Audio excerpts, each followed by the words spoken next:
Yes, Ernest the Cat Miller. Hi. Ernest the Cat Miller, how are you? I'm doing just great. How you guys doing? Oh, we're doing really well. Sorry we missed you earlier. Hey, you know what? You said 9 o'clock. I'm in California, so I'm on a different time. Oh, man. I am so sorry, Mr. Miller. I thought we were on that 9 o'clock Eastern time, and... Oh, no. I live part-time here in California and then between Atlanta, so... Gotcha. So it probably was my fault. I probably overlooked it anyway. Well, I just decided anyway to give you a call. I tell you what, Cat, I had a special surprise for you tonight, and you missed it. It wasn't that special. If you don't have it for me now, it wasn't that special. We had Sonny Ono on here for you, and I was going to have him surprise you. I don't even like Sonny Ono anymore. Oh, you don't? No, Sonny can kiss my ass. No, I'm just playing. I was just playing. Sonny's a good dude, man. So I'm sorry I missed him. I'll give him a call now when I get off the phone with you guys. That sounds good. So what do you got going on, Mr. Miller? We haven't heard much from you lately. What's happening with you? I got back into martial arts. I'm doing more martial arts, more karate. So I'm traveling around the country, getting world champion kids ready for major national karate tournaments. And I'm also competing myself. So, I'm the number one fighter out there on the tournament circuit over 40, which is, a great accomplishment for me to be able to get out of wrestling and my body still be well enough to go out there at my age and compete like I do. So, it's a blessing. So I guess I want to ask you a couple quick questions. We have about 15 minutes left in the show, and I want to make sure I use our time wisely here. When we talked to Brodus Clay a couple of months ago, and he told us the situation, basically how he got your theme song. I guess, what did you think about that when it first happened? I really didn't care. That's a character that, that earned money for me, and it was my job at that time. I'm no longer a wrestler, so, I don't walk around with the music in my pocket. Right. So, I really, it didn't bother me one way or the other. ZP, you had a question for Mr. Miller. Hi, Mr. Miller. This is Zane, and thanks so much for being able to be on the show. Have you heard about the passing of Sean O'Hare? Oh, I did, man. Yeah. That was that was sad news I got too, because, I worked with him in WCW, and I worked with him with a little while in WWE. He was a pretty good dude. Now, you early in your pro wrestling career, you also worked with Chris Kanyon, who suffered a similar fate. Can you tell us some of your memories of Kanyon and the blood runs cold angle that you guys did? Man, I just realized working with Kanyon how dedicated. You get a lot of wrestlers who are there for the fame. Then you get some wrestlers who are there because wrestling is in their blood, and Kanyon was one of those ones that was a diehard, dedicated wrestler. He loved the business. He loved everything about the business, and he was really, I kind of noticed just like I am about martial arts and karate. I love martial arts. I started doing karate 30-some years ago, not because of a payday, but just because I love martial arts. And then to see someone like Kanyon, who was in love with wrestling, it was it made me feel good to be in that business, to be around guys who was there for that reason too, Yes, definitely. So, he was a good, hard-working guy, man. Every match he was a part of, he worked hard for you. Worked hard. He made me look really good out there. Well, Sonny confirmed to us earlier that it was because you were training Garrett Bischoff at the time that got Eric's interest in you as being a professional wrestler. I guess, how was he able to talk you into making that conversion? Because that's got to be a completely different leap than going from, karate into the world of pro wrestling. You know what? If anybody who kind of followed my career and watched me, I'm a wrestler. I'm an athletic wrestler. That means I can get in there and do the moves. And I was able to kind of adapt pretty fast to wrestling. But, you know, before I ever became a wrestler, even in karate and everything, you know, I had that charisma. You know, I was able to just talk about it. I was able to do it and entertain people doing it. And that's what Eric saw me. Now, I was already an entertainer. He said, listen, 90% of what you need to be successful in this business is to make people want to watch you and see you by being entertaining. You're entertaining, so, you know, you should come and do this. So it took about a year. It took me about a year to really kind of leave karate and transition into wrestling. You were one of the very few men, Ernest Miller, that actually got Mean Gene Okerlund, who Zane and I had the privilege of meeting this last weekend, to actually crack up during an interview and make him break his professionalism just briefly. Do you remember it, and how did you do it? I do remember that, man, because everybody around us, the producers, the production workers, when it happened, they were shocked too. And they said, no, let's do it again. Then the producer at that time, it might have been Terry Taylor. He said, no, leave it in there. Leave it in there. It's some good stuff. Leave it in there. And, you know, Mean Gene is one of my favorites, man. You know, he one the guy told me, he said, when I got in, he said, you know what? I've seen one other person who just had it naturally in this business, and that's Hogan, and the next person is you. He said, you just got a natural ability to make things happen in this business. And, you know, it was just unfortunate that the show ended pretty soon after that, you know, with WCW being sold to WWE because, you know, at that time, I think I was on a good road to being, you know, that person that won. You know, Hogan just say, hey, I want to lose the belt to the cat, you know, and he was going to drop the world championship belt to me.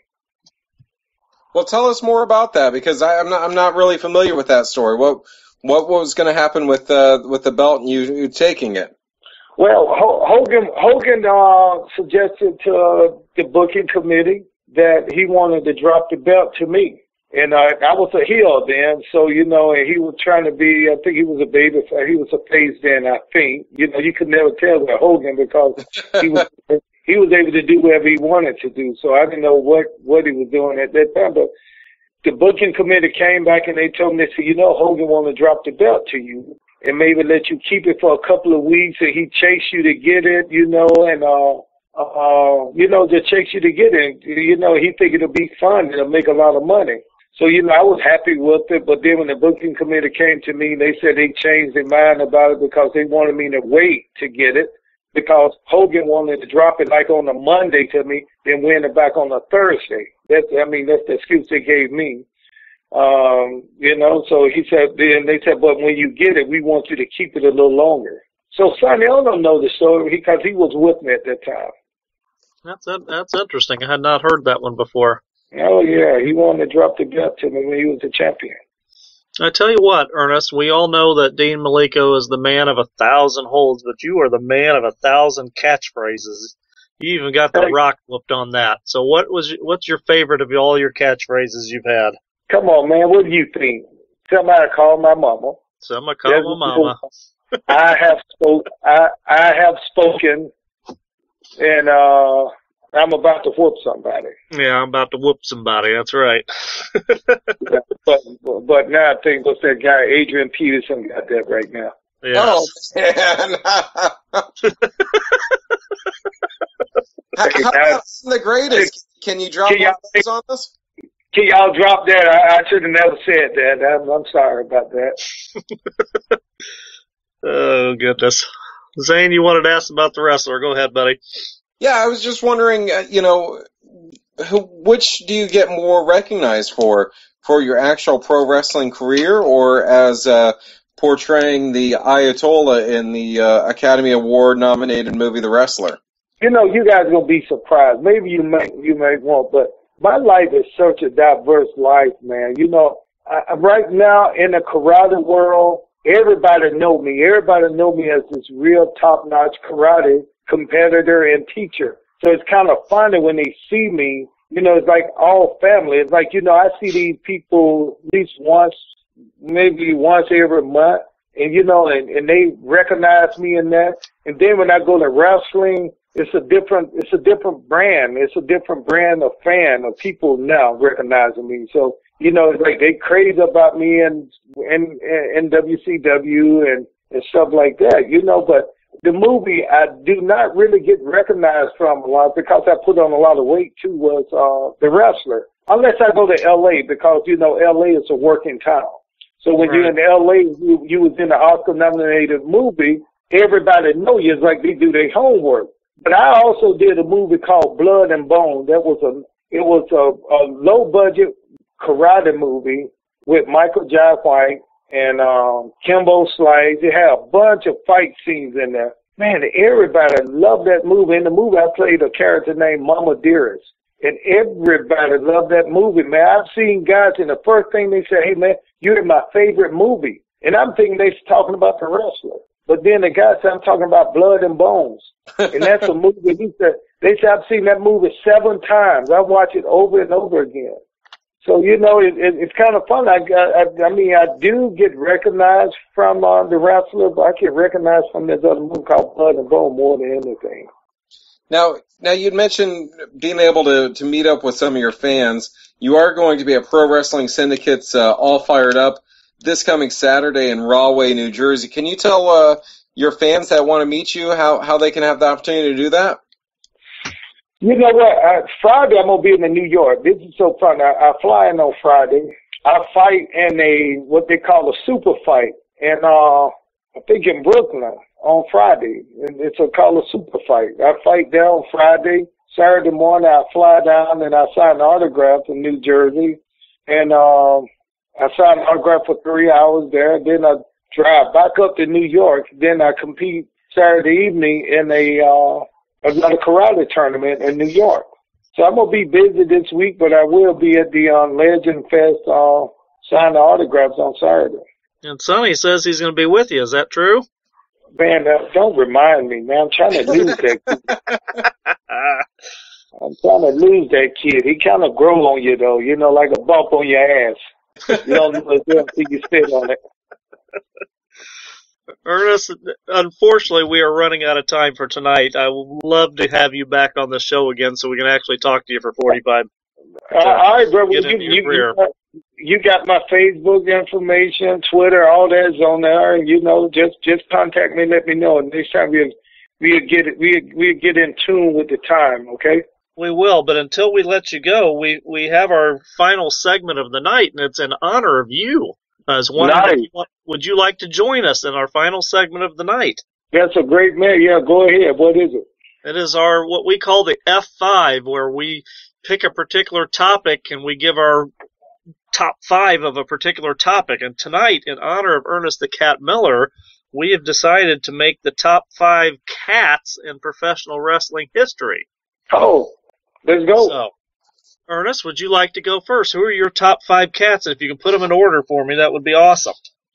And starting with number 5 first. Thunderbolt Patterson. Thunderbolt Patterson. Now, hang on, Ernest. I want to make sure you understand what I mean by this. They have to have cat in their name somewhere. If they were a lion or a tiger or a cat like yourself or a jaguar or a puma or a cougar or something like that. Well, you know what? I only know Ernest the Cat Lad, Tony the Tiger. You're killing me, Ernest. Okay, those are my top 2. You what? Were you talking about Lee Marshall when you said Tony the Tiger? He was the voice. Right. Yeah, exactly. See, that's it. Lee Marshall. Wildcat Willie. How about we have Ernest grade our list, Zane? What do you think? I think y'all look close. So what about Wildcat Willie? You guys don't know him, huh? No, actually, he was going to be my honorable mention, actually. Oh, I don't want to hear these honorable mentions out of you, Zane, anymore. Kevin, did you have a list of 5? Go ahead, give me your list. Yes. Go ahead, Kevin, the producer, has his list of 5, so he's going to give us his top 5 first. My list of 5, actually, my number 5 was Lee Marshall, because of the fact that he was Tony the Tiger for, many years after he left WCW. He had a great long career as an announcer and in voice acting, and he was the voice of Tony the Tiger for many years.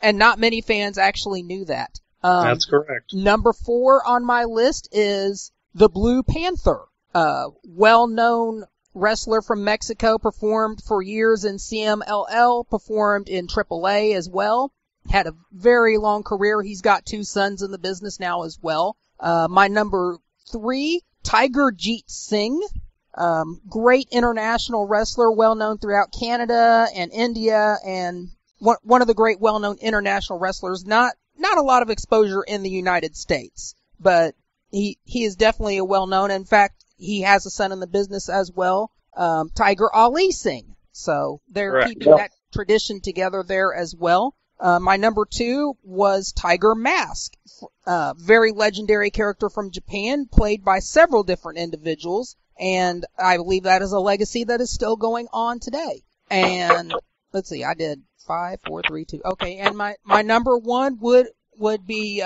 the Big Cat Ernie Ladd. Probably one of the first guys to carry the Cat moniker, and he was just a monster in the business for many years, and he's a professional wrestler that I've always respected, both in and out of the ring. So that's my top 5. All right, Zane, let's get over to your top 5.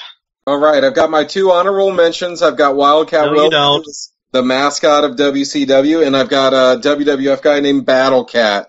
If you don't remember him, he was awesome. I remember Brady Boone. Number 5, I have the Cougar, Vicky Guerrero, one of the best managers over the last 10 years, and just very entertaining and put into some difficult positions, and I think she's awesome. Number 4, I have Tiger Mask. Number 3, I have the Lionheart, Chris Jericho. Number 2, I have Big Cat Ernie Ladd, and for number 1, I've got our esteemed guest here, Ernest the Cat Miller. Very entertaining. You're the winner. Thank you. I appreciate that. All right. That first 5, I think we're going to eliminate her because she didn't put my name in there. I didn't want to be a suck-up. Well, go ahead. It's okay to kiss my ass. It's all right. That's what I figured. I figured it'd be accepted. Based all right, on the thing we do. Cat, here comes my top 5. Here we go. I have number 5, a Mexican legend, El Felino, who had the CMLL World title on several occasions. Number 4, I have our esteemed guest, Ernest the Cat Miller, and the only reason this man is not higher is because the guys in front of him have longer careers, but Ernest the Cat Miller has made his mark in professional wrestling and deserves to be in this list. Number 3, for the same reasons that Kevin said, I had also Zane. Tiger Mask is in there. He's a legendary Mexican wrestler as well. Number 2, Ernie Big Cat Ladd. We all know what he's done in this business. Hall of Famer in the WWE.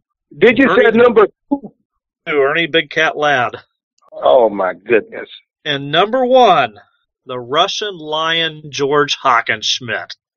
Wow, you're reaching way back there. I am reaching way back, but George Hackenschmidt is in my top 3 professional wrestlers of all time, so he being the Russian Lion gets in at number 1. So, Ernest, I won, right? Yeah, you did, because I don't think anyone should be over Ernie Ladd, man. Come on, Ernie Ladd was the most entertaining cat in professional wrestling. He was an entertaining cat. You're not getting any argument from me. I grew up watching that man. All right, now we got to get this list into a top 5 from the whole group. So where are we going to begin, man? Who we putting in at number 5? It looks like we all have Tiger Mask. We all should have had Ernie Ladd, did we? Yes, we did. Yeah. Ernie Ladd's got to go number 1 because Kevin, you had Ernie Ladd at number 1, and me and Zane had him at number 2. Yeah. Ernie Ladd goes into the number 1 cat of all time. Looks like Tiger Mask is on all 3 of our lists, so it looks like Mask is going to go in at number 2. Now we got the fight. Nope, number 3. If he should be higher, but Ernest Cat Miller shouldn't be any lower than 3. Ernest Cat Miller is definitely at number 3. There's no argument from here because he's on 2 of our lists. He's on Ernest Cat Miller's list as well. And now the claws come out. The last 2 are going to be tough. Well, I'm putting my number 1 in there. George Hackenschmidt is in at number 4 then. Sure. Works for How do you like that, Ernest Miller? You ranked ahead of George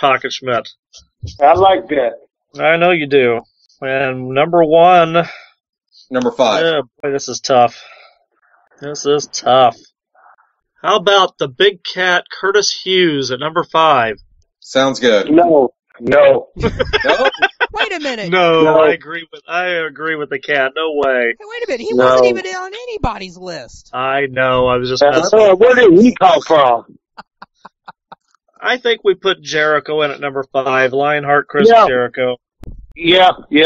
I'll go with All right, that. here's but our top Curtis- 5 cats in the history of professional wrestling. Number 5, Lionheart, Chris Jericho. Number 4, the Russian Lion, George Hockenschmidt. Number 3, Ernest, the Big Cat Miller. Number 2, Tiger Mask. And number 1, the Larry, Big Cat Ernie Ladd. Yes. That's a pretty solid list. I'll go with that. That's a great list. All right. We're going to get Ernest Miller back on here, listeners, at another time. He's going to come back on for part 2 so we can really get into his career.